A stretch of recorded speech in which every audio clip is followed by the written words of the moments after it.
Hello, everyone. Welcome back to our channel. I am Lizzy Hubbell from Hub of the Heart, the Holistic Health Lifestyle. And today I'm going to share the 3 things that I learned about addiction through recovery. So if you guys haven't subscribed, please subscribe if you like these videos and you want to support our channel. Like, share, watch it till the end because it's definitely some good stuff that I can only share based from experience of being under the influence.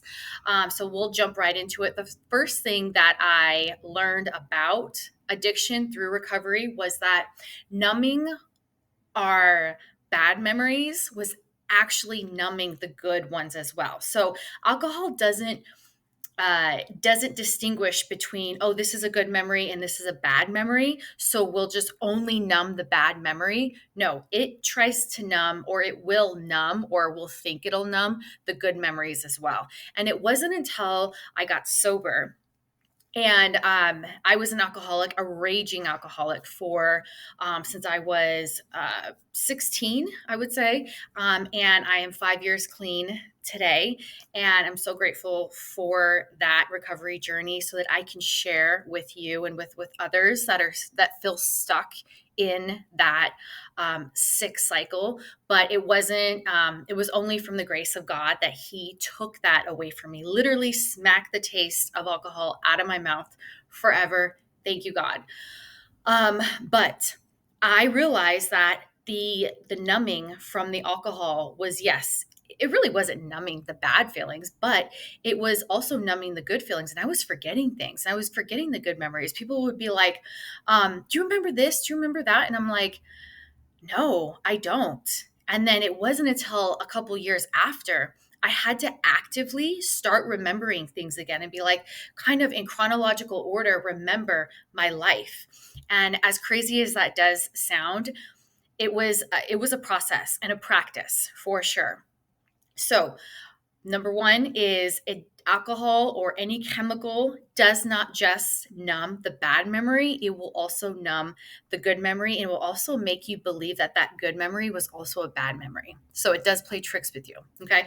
So the second thing I learned through recovery was that I will never grow as long as I was using. Okay. So I was a functioning alcoholic. I was to the core Monday through Friday.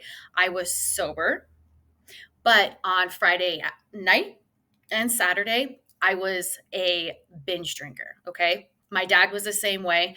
We didn't drink every day, but it didn't matter because I was going to drink and I was going to overcompensate for the whole week of missed drinking. Okay.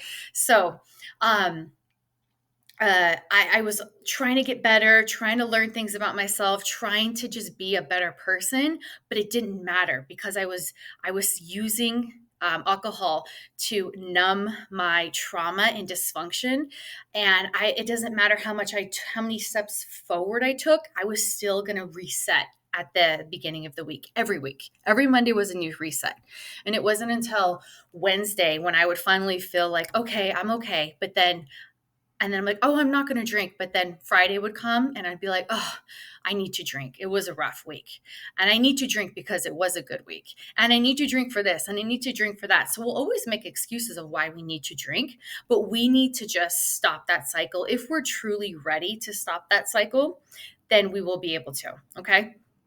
So the third thing was, um, I was very familiar with this whole process, and it was almost comforting. It was comforting because I was like, well, then if I don't have drinking as my crutch or to be a part of me, then who would I be if I was sober? And the unknown was actually way more scary than the known. And I know that that's a common occurrence.